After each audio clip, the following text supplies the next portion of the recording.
2022 সালে একটা আন্দোলনে আমরা তৎকালীন সময়ের সরকারের বা তৎকালীন সময়ের যে এমপি সাহেব আমলার শিকার হয়েছি, জেলও গেছি, তাই না আবার একটা হিন্দু মুসলিম এখানে একটা ক্লেশ লাগাইতে চাইছেন, যেহেতু এই জিনিসটা সোজা।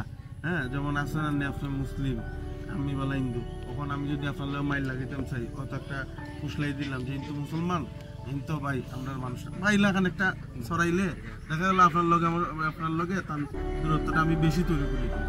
তো এই লাগান বিভিন্ন কার্যক্রম করছেন, তাই আমরা এটা সহ্য করছি, তারা হামলা করছে, আমরা এটা জেলও গেছি।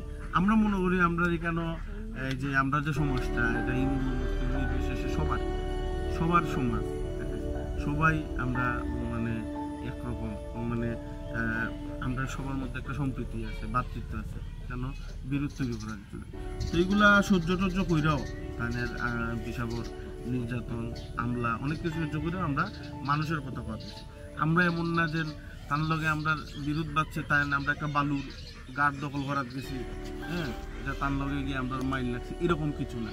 বা আমরা একটা টেন্ডার আনার গেছি, ইনো গিয়া তাইনের লোকের লগে মাইল লাগছে, এরকম কিছু না।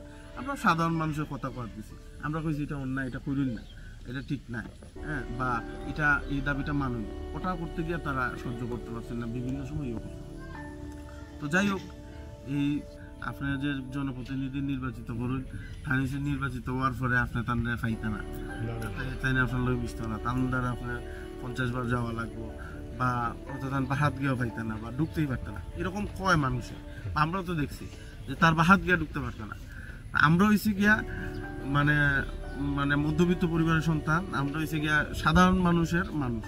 সুতরাং আমরা তো ওই রকম ব্যবস্থা তৈরি করতাম পারি না, আগের মতো ব্যবস্থা চাইতাম পারি না।